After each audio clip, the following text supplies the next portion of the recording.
اتنیوا دوی اما طباخ اف ساله دا به دهان ماموستا و چالاکوان و خلک سویل السنور پارزگاه دو که هاتین دست سر کرن.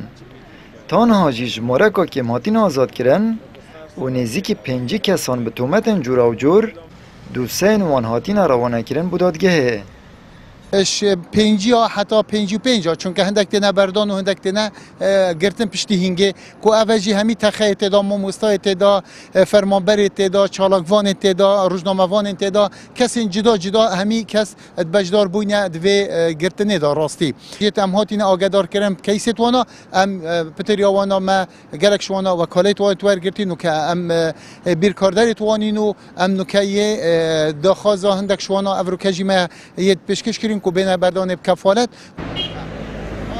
الدیو دستور عراق همو تخوچین جواکی ما خربابونه هیا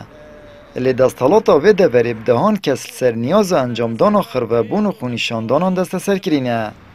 کو اوجی برو واجی بنماین یاسایینه گله کسی تاتی نگرتن مخابنی و دیر سر نیت آوانا و وکو قانون آنیاسا عراقی آماجه بوی چند کتن کو ناچه بتن کسک بیت گرتن اگر نسا که دیارکری بوی چند نبتن کسک نیت اینای کو امد خو پیشاندانا کین پشتی کو ام دستیری جه ریوبریا یا دوریت تاور گرتنه کود کنات سراوی چندی کس بیت گرتنه براستی و برو واجی همی یا سایانه همی عرفایا پارزگار دو که جی شوفرن بارهلگرن زاخ و کسین دین که هاتین دست سر کرن ابتوان بار پناف کرن بی که بریار دادگه در چوبید هر دیسان آماجه بریندار بونا پشمرگه آن کر کو اوجی بالگل سربکارینان هزا لشکریت خونیشاندان زا خدا چورچیوی قانون دا سرداری دید گل داهی نکره او کسی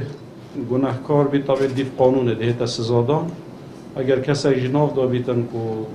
تاوانبار نبیتن بس کسی تاوانج طبع نهاتی دستگیر کرن او نوید کو تاوانبار بس الویره دادگاه ده بریاره داد کی دمینید کی دیتا بردان او پیشمرگه و 6 سال سرواجا دا 6 سال سینگیوی داعشه و او پیشمرگه گله هشتا گله داعشه سینگیوی رو ابرو مسر و دست توش کندی او جمروف نینه بو کس دیفاع الوانا کرد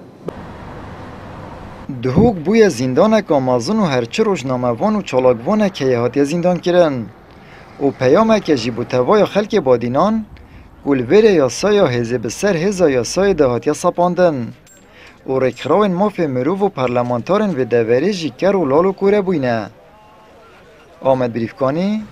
کانال آسمانی پیام، دهوک.